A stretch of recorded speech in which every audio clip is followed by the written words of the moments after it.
todos, vamos iniciar a nossa aula de hoje, continuando nosso estudo sobre a missa, parte por parte. Hoje nós vamos conversar sobre a liturgia da palavra, estamos na nossa 9ª aula e é sempre um prazer estar colocando esses conhecimentos que às vezes é tão óbvio que passa despercebido por nós.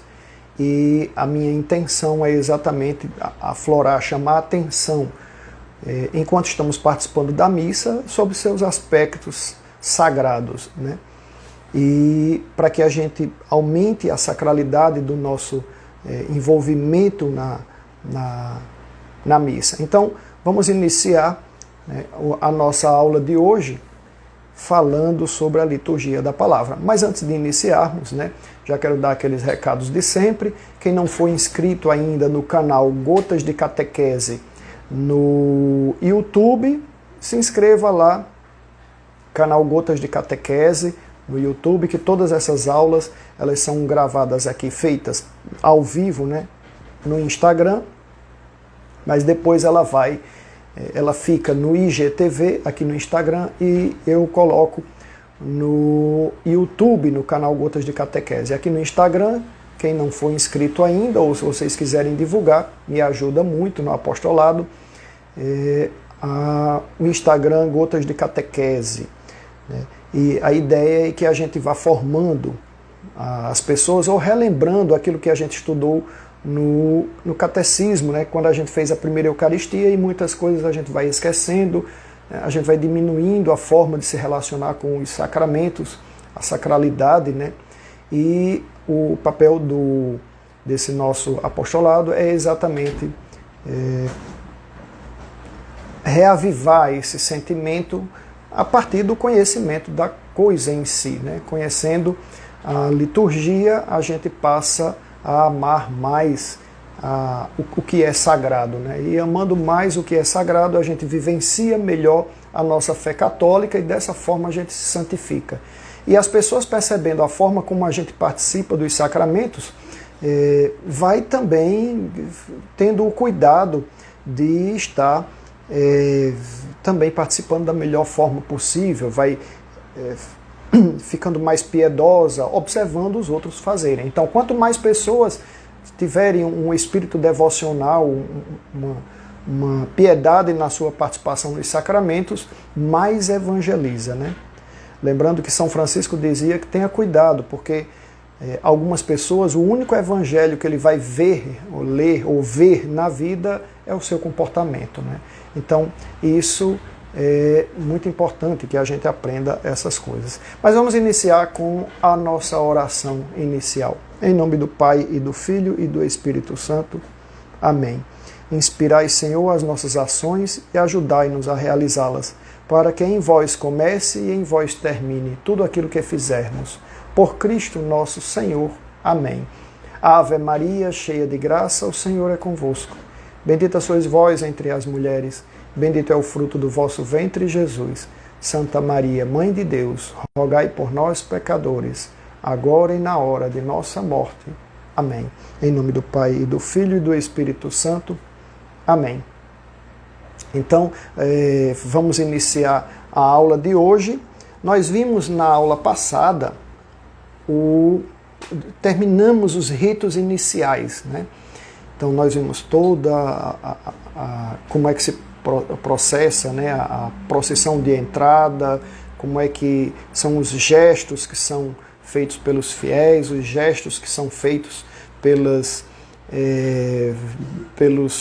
que estão ali no presbitério, pelo padre, o bispo, se for o caso, o diácono, os acólitos, né?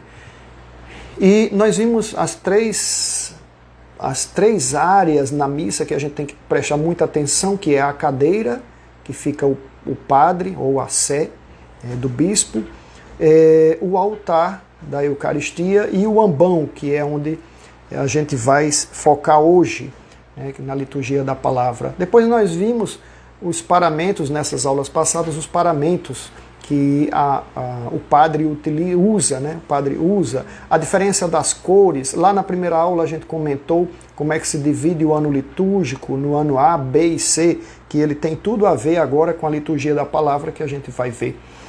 Então, vimos o que é que são lidos nesses tempos, né? Vimos como durante o ciclo a gente viu o tempo do Natal, o tempo do Advento, e aí a gente iniciou a parte da missa com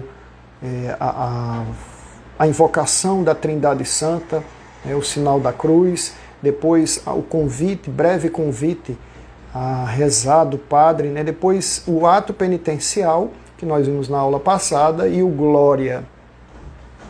Depois que se recita ou se canta o Glória, vem a oração coleta, que nós também conversamos na aula passada. A oração coleta é aquela oração onde o padre, depois de dizer oremos, ele dá uma pequena pausa para que você pense nos pedidos, naquelas intenções da missa que você vai participar.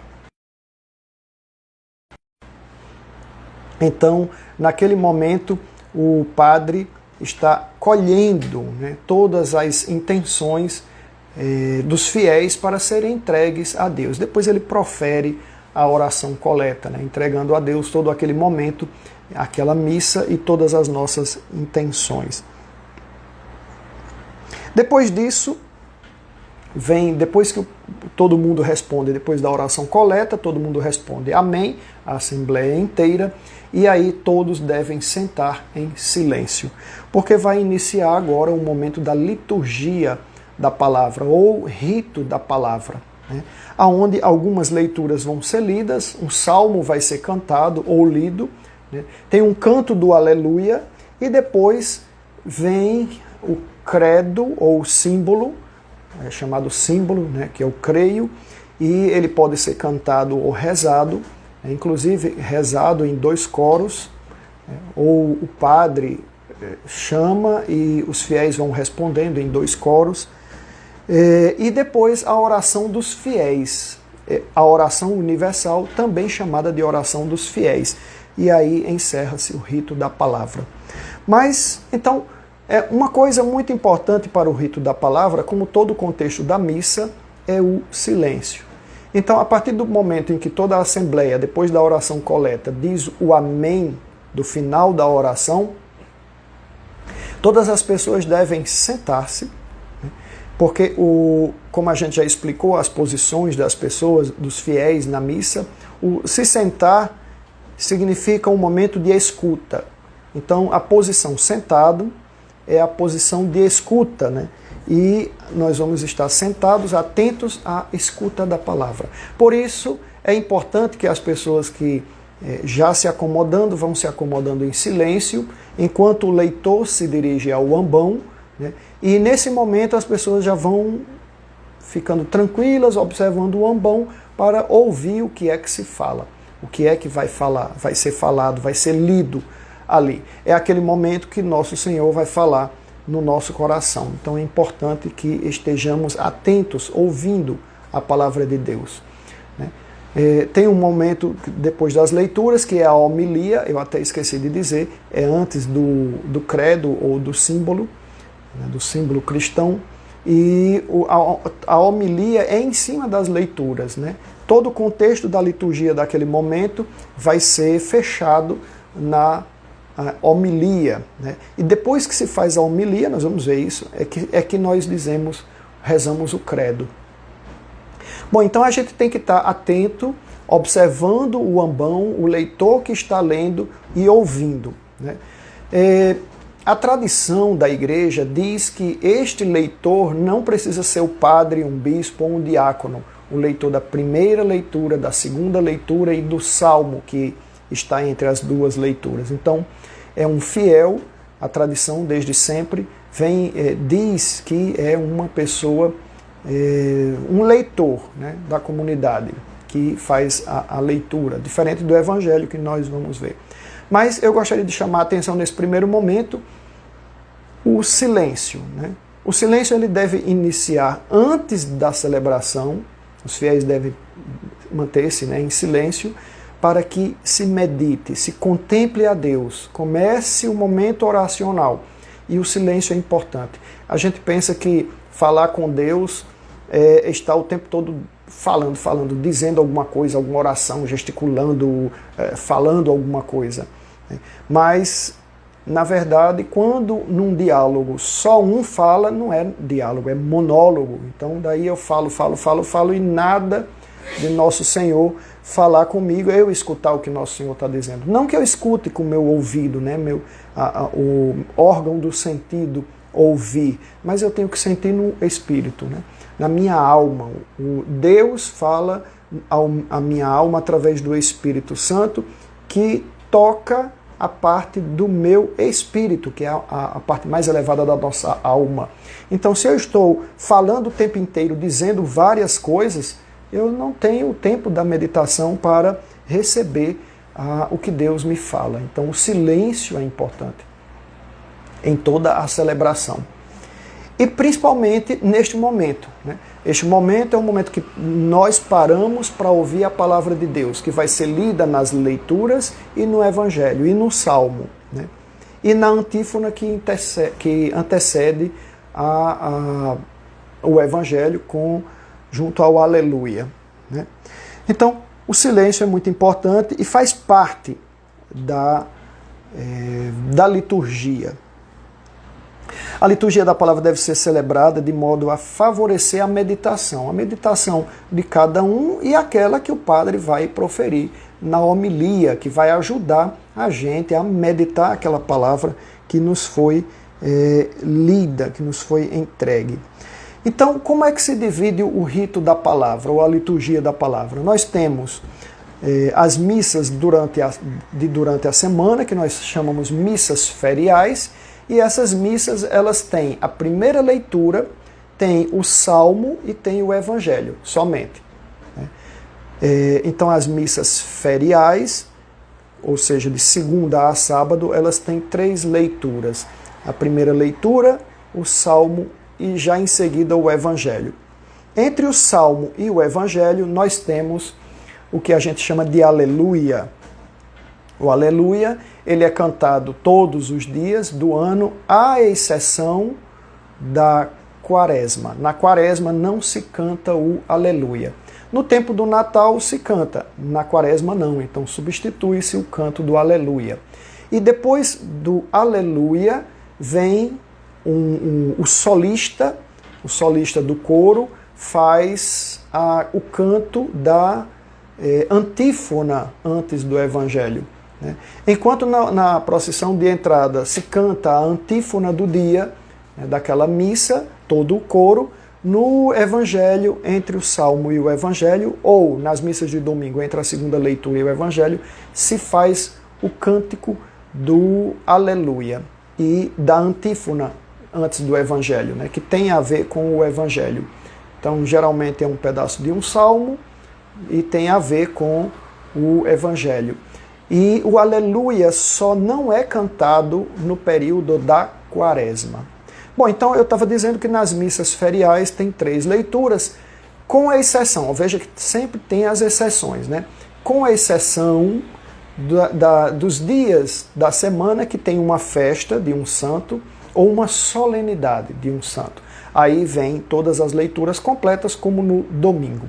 E como é o domingo? O domingo tem 4 leituras. Tem a primeira leitura, o Salmo, que a gente chama de Salmo responsorial ou Salmo de resposta, onde o povo canta ou recita a estrofe, o refrão. Tem a terceira leitura, que é a segunda leitura, chamada segunda leitura, e tem a quarta leitura, que é a leitura do Evangelho. Então, como é que a gente organiza essas leituras? A primeira leitura, à exceção do período da Páscoa e do período do Natal, a primeira leitura é do Antigo Testamento. No Natal e na Páscoa tem outra formatação, né? São leituras específicas de Apocalipse e dos Atos dos Apóstolos. Então, o período do Natal e o período da Páscoa a primeira leitura pode não ser do Antigo Testamento. Mas todos os outros dias, a primeira leitura é do Antigo Testamento. Vem o Salmo. Salmo, já se diz, é um dos 150 salmos que tem na Sagrada Escritura. O Evangelho, se for o ano A, é o Evangelho de Mateus. Se for no ano B, é o Evangelho de Marcos. Se for no ano C, é o Evangelho de Lucas. No período do Natal e da Páscoa, aí se reza o Evangelho, ou se lê e se medita o Evangelho de João. Bom, no domingo tem as 4 leituras. A segunda leitura, né, que é do domingo, solenidades e festas, que tem a segunda leitura. Essa segunda leitura é tirada do Novo Testamento, ou dos Atos dos Apóstolos, ou das cartas paulinas, ou das cartas apostólicas, ou do Apocalipse, né? Geralmente são as cartas apostólicas ou Atos dos Apóstolos. Então, recapitulando, durante a semana tem a primeira leitura, que é tirada do Antigo Testamento, tem o Salmo e tem o Evangelho, obedecendo ano A, B e C. Né? Nas missas feriais, os dias, as leituras são divididas em ano A e ano B. A minúsculo, B minúsculo, A minúsculo, B minúsculo. Para que isso? Para que se tenha durante todo o ano, ao fechar o ciclo de 3 anos, nós tenhamos lido todo o contexto do Evangelho. Então, sempre o Evangelho do domingo puxa os Evangelhos da semana.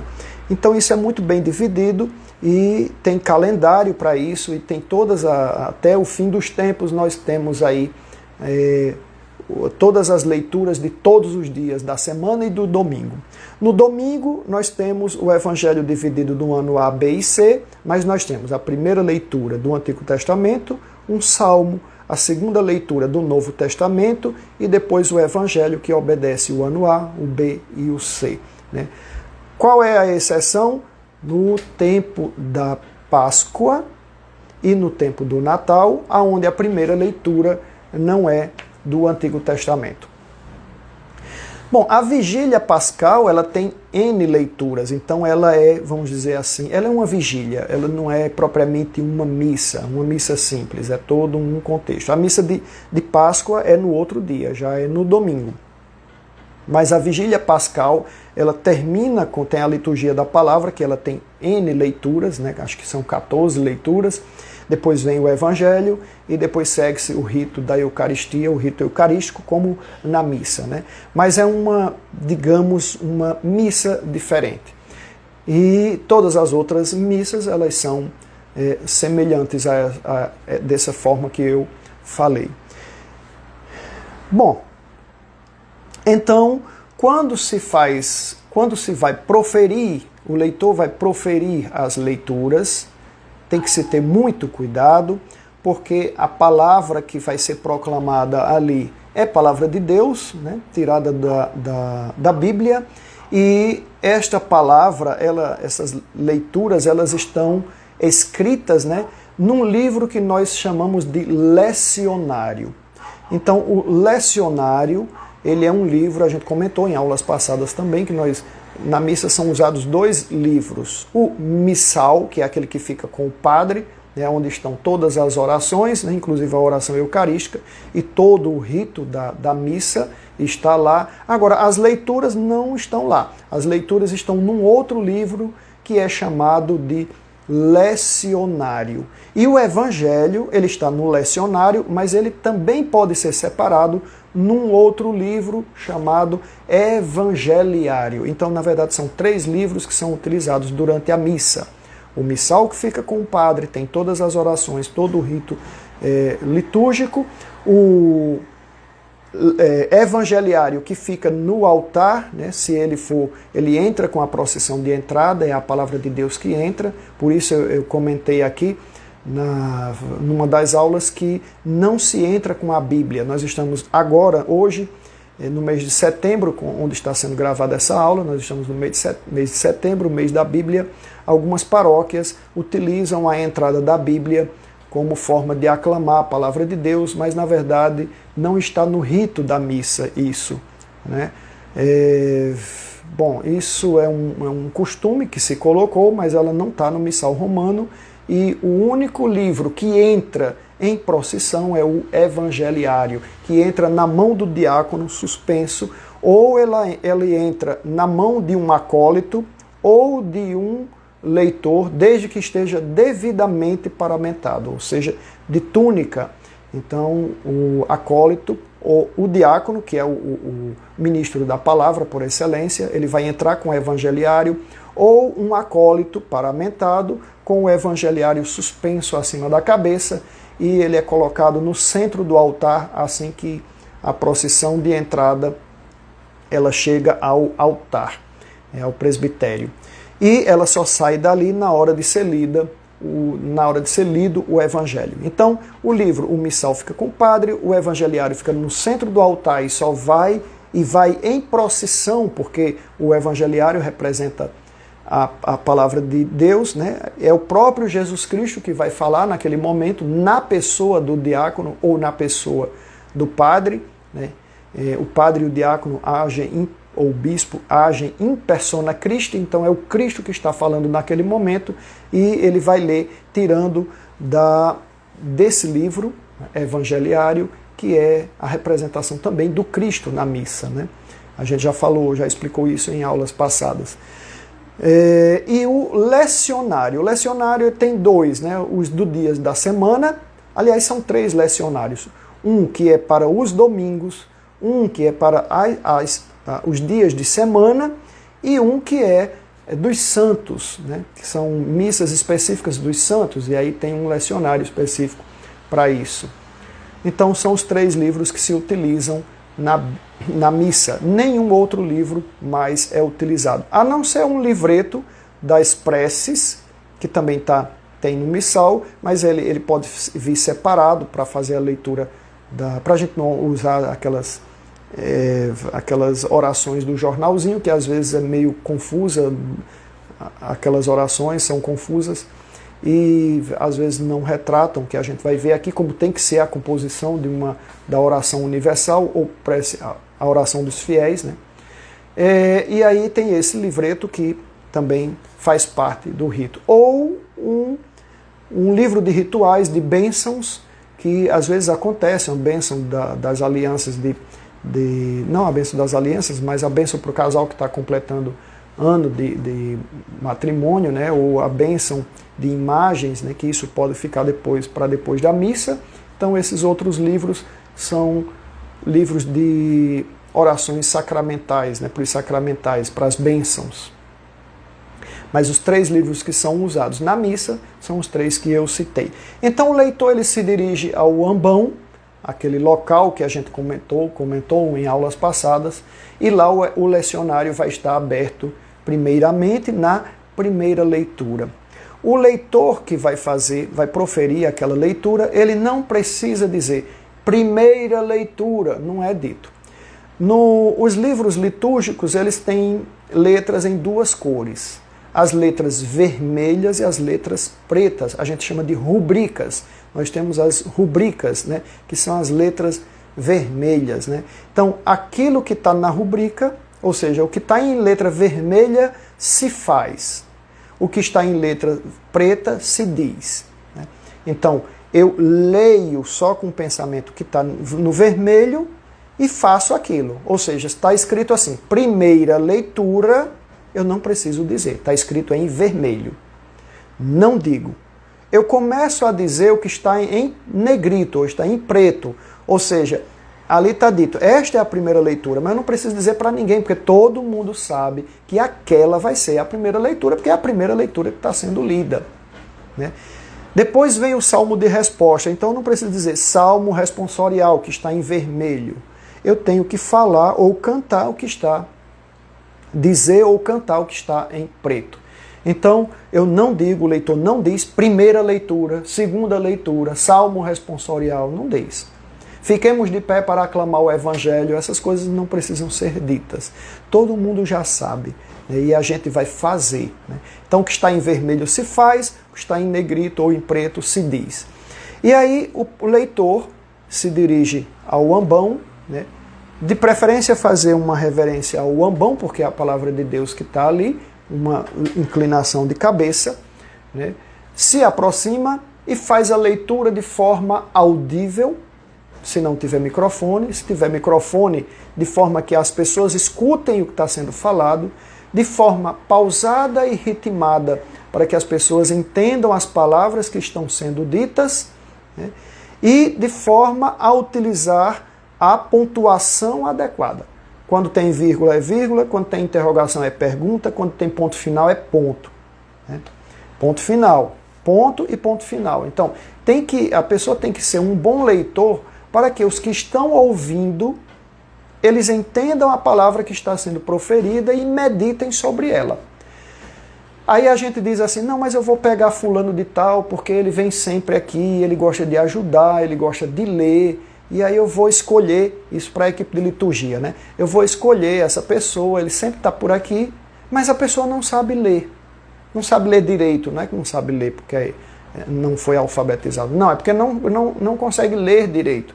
Ou uma pessoa que não enxerga, não trouxe o óculos, a pessoa bota, a pessoa fica perdida lá nas letras.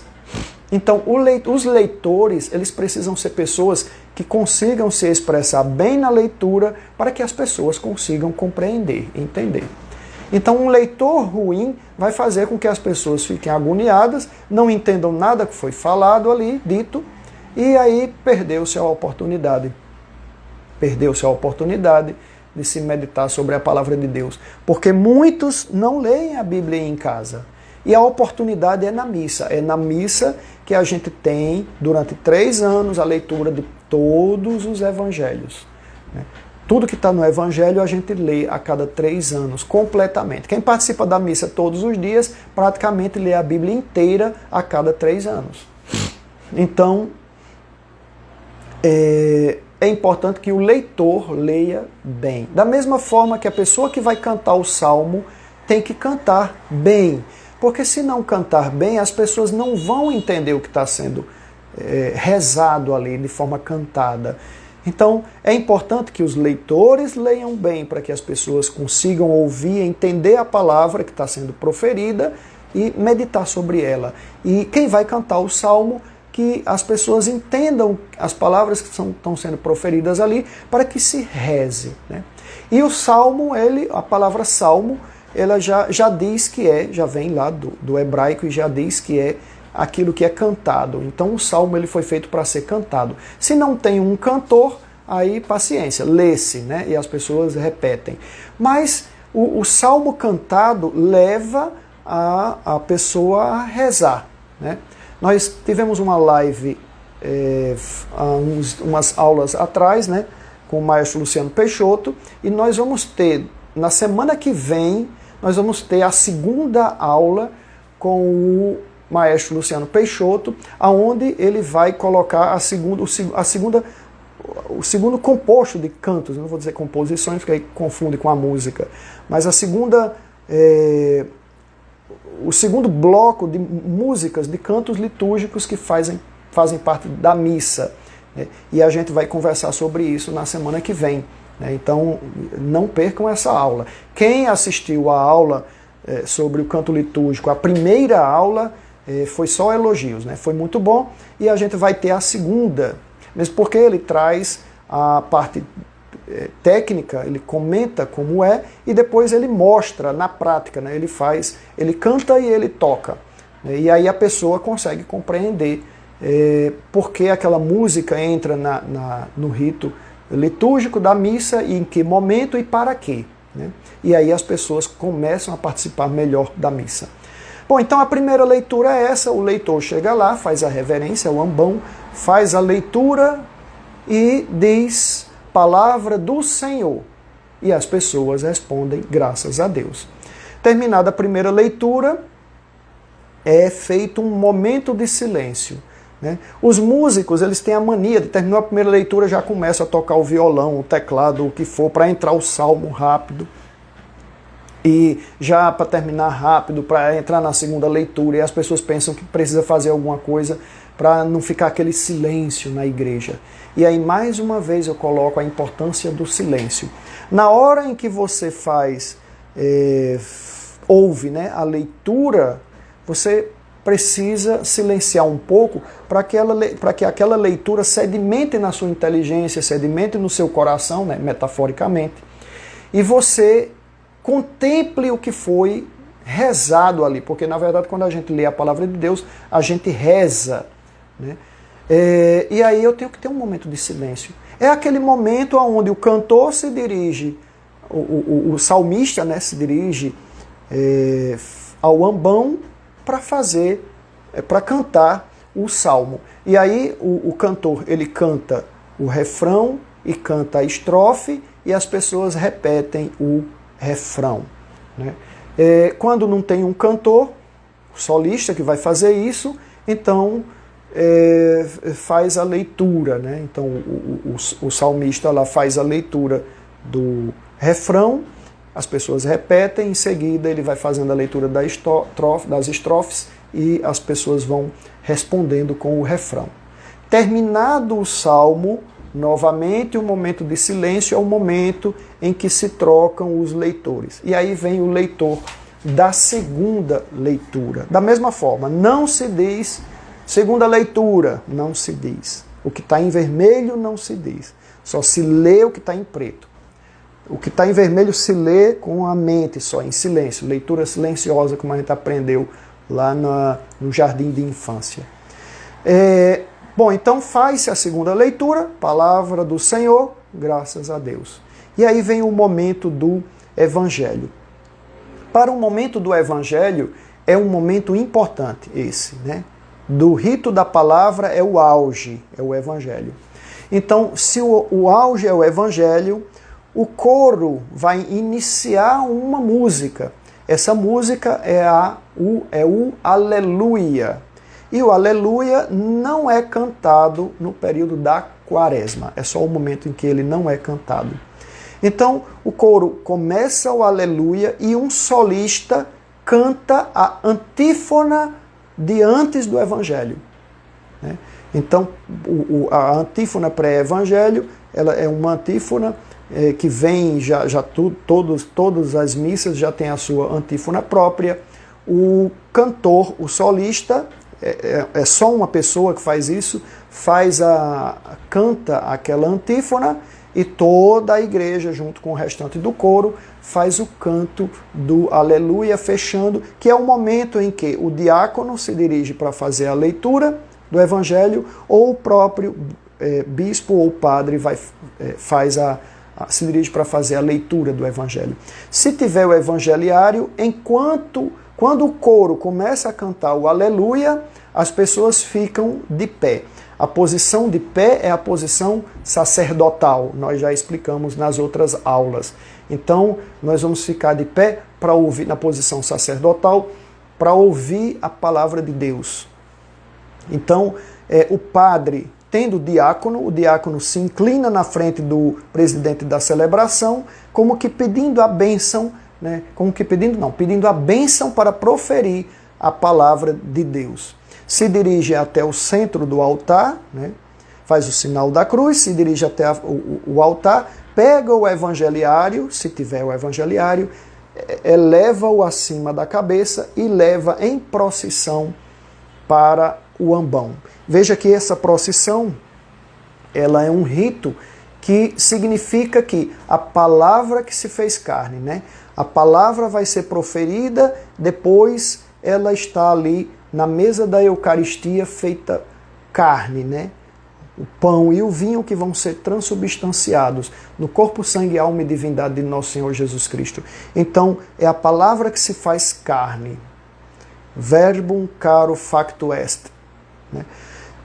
Então, a palavra que se faz carne é representada nessa pequena procissão que vai do altar ao ambão.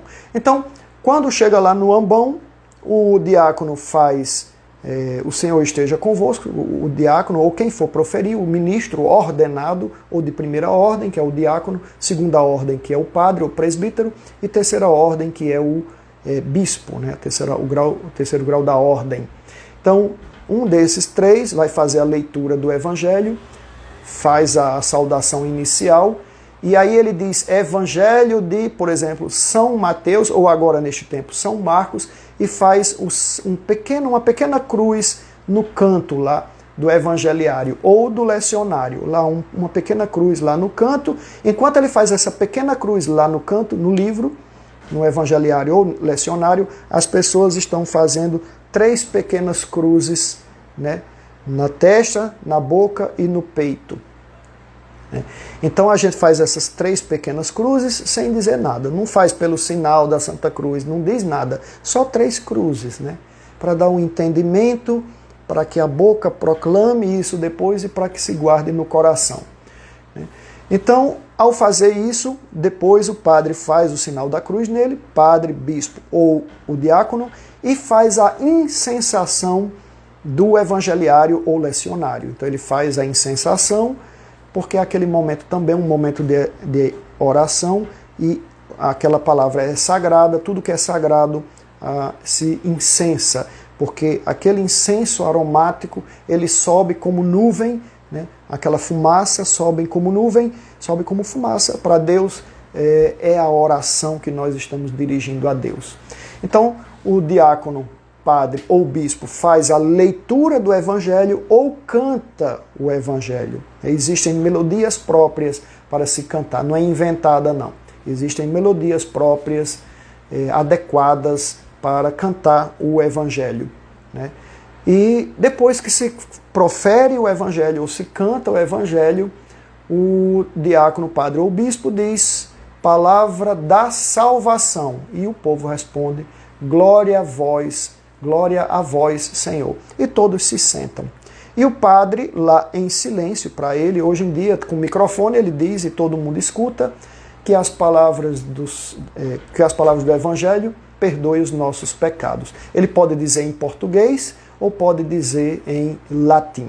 Quando ele diz palavra da salvação, enquanto o povo responde glória a vós, Senhor, no local onde ele fez a cruz, ele beija, né? O padre, o bispo ou o diácono. Se for o diácono que proferiu, ele pega o evangeliário, sai em procissão até o bispo, né, e abre o evangeliário, o bispo beija no local que foi feita a cruz, aí já não é o diácono que faz, ele beija, o bispo beija e entrega o evangeliário de volta ao diácono. Veja que beleza que é a liturgia, o sagrado, né? O diácono profere a palavra de Deus. Aquilo, a beleza é tanta, né, que ele leva a palavra do Senhor que foi proferida ao bispo, que é o responsável pelo pastoreio na diocese. O Papa também, como é bispo, também o Papa beija o evangeliário. E não tem palma, não tem levantar para o povo aplaudir. Eis a palavra de Deus. Não tem nada disso. Não tem aplauso, não tem nada. Esse ato do beijo do bispo ou do beijo do padre, e quando eles dizem que as palavras do Santo Evangelho perdoem os nossos pecados, só ele que diz, todo mundo em silêncio, né? É a forma da gente adorar a esta palavra que é o próprio Deus. Não precisa levantar o evangeliário ou o lecionário para o povo aplaudir. Não tem aplauso na missa, né? É claro que vocês vão dizer, mas o bispo tal faz, mas o padre tal faz. Paciência, né? Eu estou explicando aqui o que está no missal romano, no nosso rito, e na instrução geral para o missal romano. Eu tenho que dizer o que está lá, o que é certo. Essas outras coisas que se fazem, eu chamo de penduricalhos, né? Então esses penduricalhos não acrescentam nada no rito litúrgico, muito pelo contrário, fica muito barulho e tira a sacralidade, né? A piedade, a devoção, tira. E aí as pessoas ficam, né, se incomodam. Bom, mas aí a gente tem que ter paciência e caridade. Se a gente vai a uma missa que isso acontece, então ninguém vai brigar com ninguém e aí tenta se viver da melhor forma possível, né? O que não pode mesmo é que não pode mesmo. Isso não é que não possa, né? Não tem sentido de ser, não está dentro da liturgia e pode ser evitado, né? Mas se alguém faz, outro dia eu participei de uma missa, né? Eu sei que não se entra agora em setembro, eu sei que não se entra com a Bíblia, né, em procissão, e eu fui chamado para entrar com a Bíblia ladeado por 2 velas, né, aquela coisa toda. E as pessoas, né, ficaram, olha lá, ele ensina que não é para ser, e ele é chamado e ele vai. Então não ia brigar com o padre, não ia brigar com as pessoas, né, me chamaram para ajudar. Eles disseram, bom, já que você vai fazer a primeira leitura, então você já leva a Bíblia e a gente já faz a procissão de entrada e as pessoas vão aplaudir, etc. Então a gente não vai brigar por causa disso e vamos usar como caridade, né? Também tem que ter caridade, né? Na medida do possível não se faz, mas uma vez se fazendo vamos ter caridade.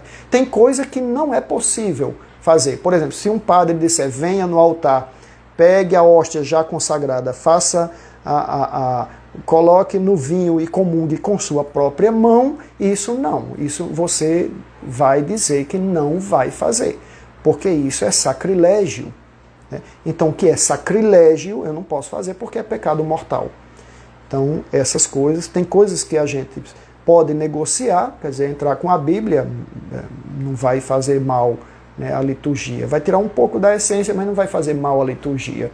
Na hora em que eu comungo com a própria mão, não. Eu não sou um ministro ordenado. Eu não sou um ministro extraordinário.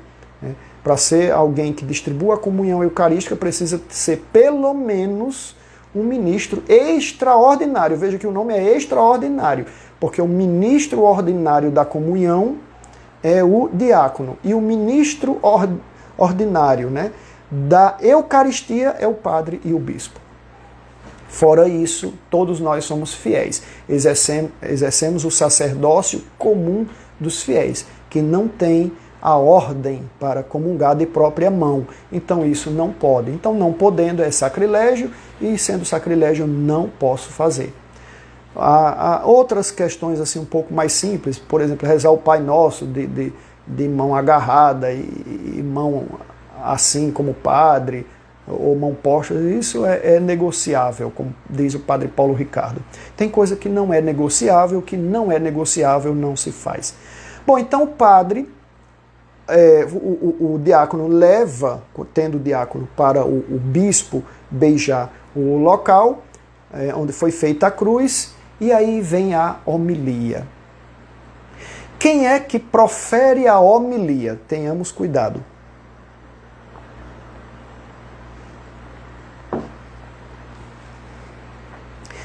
Uma coisa antes, após a leitura da primeira leitura, do Salmo, da segunda leitura e do Evangelho, é bom que se faça um momento de silêncio. Então não já é para ir imediatamente falando, e entre o outro e corre, não, é para ter um momento de silêncio. Para quê? Para que as palavras elas sedimentem no nosso entendimento, né? Para que a gente se sente tranquilamente, porque ainda estamos na posição sentado, posição de escuta, ninguém conversa. E manter um momento de silêncio, o órgão não toca, o coro não canta, né? Ninguém fala nada, não toca sino, em silêncio, para que a palavra sedimente no nosso coração. E a gente medite e contemple. O melhor que tem é essa palavra, contemplar o que foi lido, o que foi ouvido. Né? E aí vem a homilia. Quem faz a homilia é o bispo ou o padre, no caso das missas que não tem bispo, o padre que celebra, que é o presidente da celebração. Ou então um outro padre que é designado para aquele momento. Ou, extraordinariamente, havendo a necessidade, o diácono. Às vezes o padre está cansado, muitas missas, e o diácono está lá. O diácono é o ministro da palavra. Então o diácono vai e pode pregar a homilia. E de forma até ordinária, né? Isso o padre pode delegar para o diácono fazer, ou o próprio bispo delegar para o diácono fazer a homilia, né? E extraordinariamente pode ser chamado um padre ou um bispo que não está co-celebrando, não está celebrando nem co-celebrando, mas ele está ali participando daquela missa, extraordinariamente, por algum motivo, não dá para o padre ou o bispo ali que está celebrando fazer a homilia, ele pode chamar esse padre para fazer, ou esse bispo. Um fiel, outro qualquer, pode ser até ministro extraordinário da comunhão, ele não pode fazer a homilia. Nenhuma pessoa pode fazer a homilia, a não ser o diácono, o padre ou um bispo. Então, os demais fiéis não proferem a homilia. Só o diácono, o padre e o bispo. Né? Na ordem inversa, o bispo, o padre e o diácono. Né? Por quê? Porque são os ministros que agem in persona Christi. Agem na pessoa do Cristo. Quem não tem o sacramento da ordem, não age na pessoa do Cristo. Pode pregar, pode ler a primeira e segunda leitura, pode ler o salmo, vai ler as preces, mas não a homilia, nem o evangelho. Então quem faz isso são os ministros ordenados, porque é nesta hora que a gente ouve o padre, mas quem nos fala é o Cristo. Então por isso o padre tem que estar revestido do Espírito Santo, o padre tem que estar em pleno estado de graça, né? O padre, o bispo ou o diácono, para que ele consiga falar aquilo que o Cristo quer falar para as pessoas. É por isso que muitas vezes a gente vai para a missa e diz assim, essa homilia hoje foi para mim, o padre falou para mim. Né? Porque é o Espírito Santo que toca, tanto o padre que fala, o diácono, o padre ou o bispo, e toca também o fiel. É uma sintonia que há ali. Então é proibido um fiel, um leigo, fazer a homilia. E a homilia é o fechamento da liturgia da palavra, que tem o evangelho como ápice, como cume, e aí o padre vem, diácono, padre ou bispo, vem para, vamos dizer assim, meditar todo aquele contexto. Normalmente a primeira leitura ela tem a ver com o evangelho, é um paralelo do evangelho, né? É a iluminação do Novo Testamento no Antigo, né? Aquilo que aconteceu no Antigo Testamento que foi lido, ela é a prefiguração, normalmente, daquilo que está no Evangelho. A segunda leitura é um complemento pastoral, mas o Evangelho e a primeira leitura é a base para o padre fazer a homilia, a base da homilia. É claro que vai se meditar aquilo que está escrito nas leituras, pode-se meditar o Salmo também, e trazer para o contexto do momento, né, do que a pessoa está vivendo, né, aquele momento que as pessoas estão vivendo, que está acontecendo naquele momento. Né, e aí o padre vai tentar ligar aquelas leituras ao momento que as pessoas estão vivendo. Né, e dessa forma, na homilia se faz a contextualização e é o momento em que se faz a meditação daquelas leituras que foram proferidas. Né? Então, por isso que o padre ele precisa estudar, o padre, o diácono e o bispo ele precisa estudar, precisa entender do contexto, né? do momento que as pessoas estão vivendo, estão passando, e ligar aquela leitura que foi feita, né?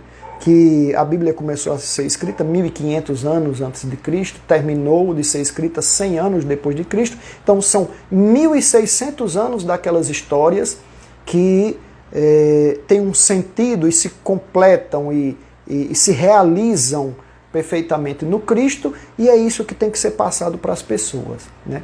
Então o padre, o bispo ou o diácono que vai proferir a homilia, ele precisa ser uma pessoa preparada para que as pessoas consigam compreendê-lo e consigam, quando saírem dali da missa, praticar aquilo que foi meditado e lido. Bom, então, depois da homilia, se faz um momento de silêncio. Veja que a missa inteira a gente tem, entre uma parte e outra, a gente tem um momento que liga uma parte à outra, um momento de silêncio. Esse momento de silêncio, que deve perdurar por toda a missa, mas um momento em que ninguém fala nada, ninguém canta nada, ninguém toca nada, ninguém badala o sino. Este momento é para que o Espírito Santo fale conosco e a gente consiga ouvir. Ou consiga ouvir através do nosso espírito, claro. Né? Mas é um momento de escuta, um momento de de silêncio para sedimentação. Então, depois da homilia, também recomenda-se um pequeno momento de silêncio. Um pequeno momento não são horas de silêncio, alguns minutos de silêncio, né? E aí vem, depois da homilia,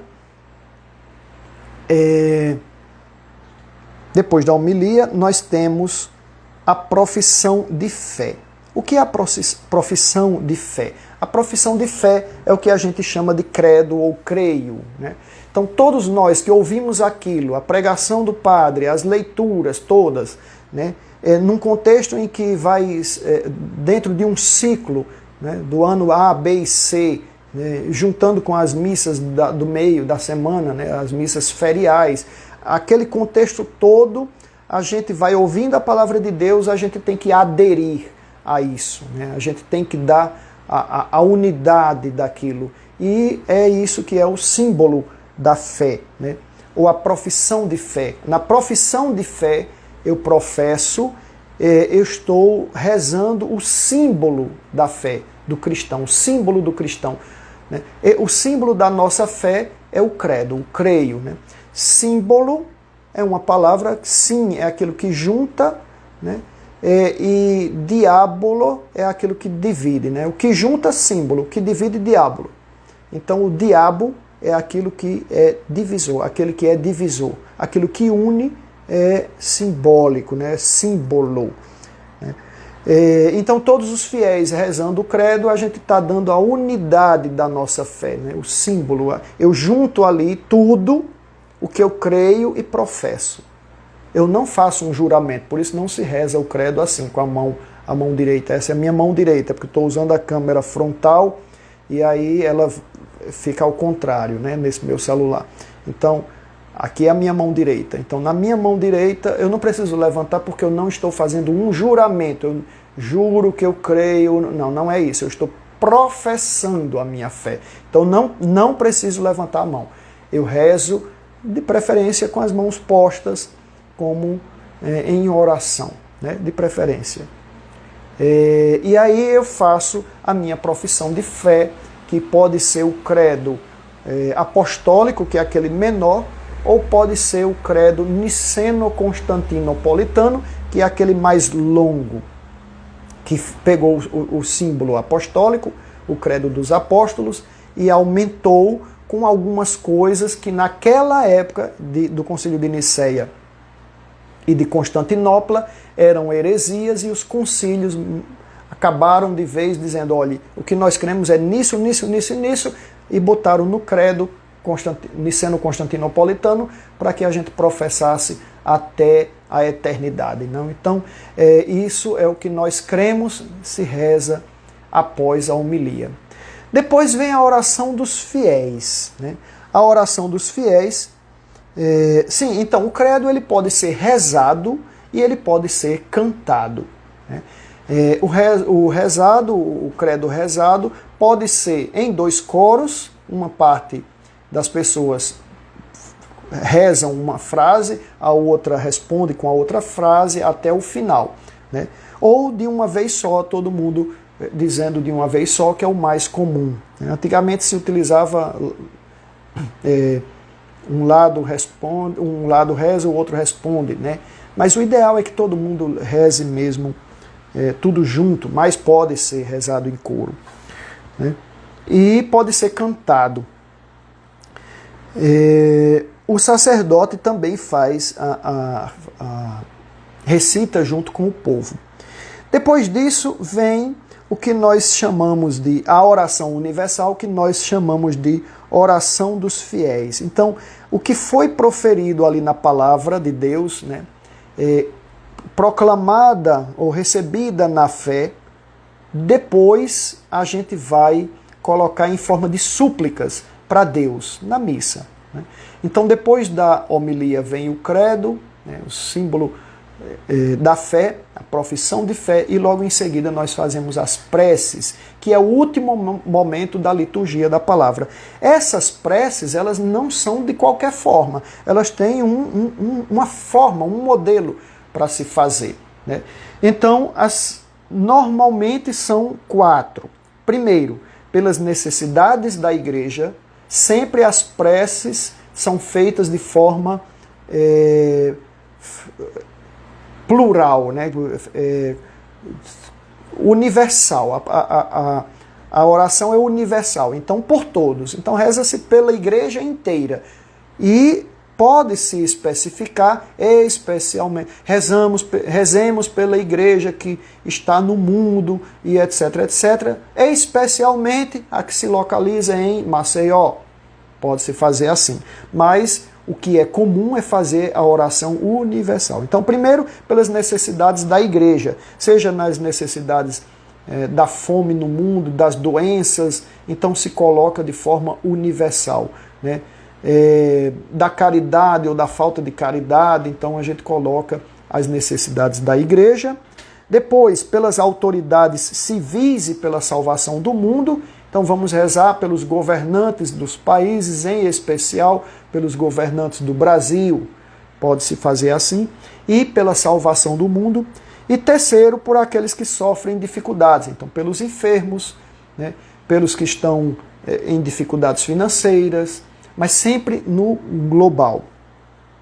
E a quarta intenção, nessa ordem de intenções, é pela comunidade local. Então se reza pela paróquia, se reza pela comunidade em que está ali celebrando, pela diocese, pela cidade, né? Então essas orações, elas são feitas, a oração dos fiéis, elas são feitas neste modelo. E em ocasiões especiais, como por exemplo, a celebração do sacramento da confirmação, ou matrimônio, ou as exéquias, né, de alguém, aí a gente faz orações específicas. Então, bodas de prata de um casal, então vamos rezar no final, as últimas orações. Vamos rezar especialmente pelo casal fulano e cicrana. Eu já ia cometendo um agafe, né? Fulano e fulana, pelos 25 anos de matrimônio, suas bodas de prata e etc. E aí a gente, aí se coloca as orações no final, essas específicas. Mas a primeira parte todinha, nesses 4 pontos que eu apresentei, são orações universais. Estas orações, como no credo, né, depois da homilia, o padre chama para rezar o credo, todo mundo já fica em pé, né, a posição de pé, posição sacerdotal. Faz a profissão de fé e em seguida as preces de pé. E no final, o celebrante faz, depois da introdução, leitura das preces, pode ser feita por um fiel.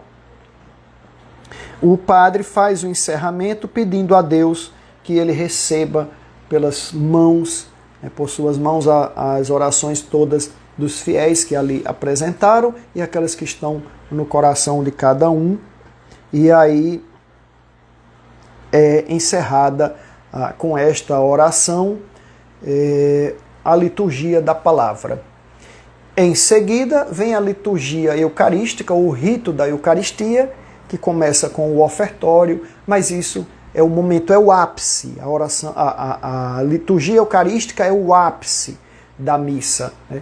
Então isso a gente já deixa para o nosso próximo encontro, né? Agradeço a quem participou ao vivo da live. Se inscrevam lá no canal Gotas de Catequese no YouTube. A partir de amanhã, né, eu vou colocar aqui, hoje já fica no IGTV, no Instagram, mas depois eu vou colocar esta mesma aula lá no YouTube para ficar o curso, vamos chamar assim, né, o curso completo, essa série de lives, essa série de aulas sobre a missa, parte por parte. Então vamos agradecer ao nosso Senhor Jesus Cristo pelas mãos da Santíssima Virgem Maria, este momento que nós tivemos e que tenha sido proveitoso para todos.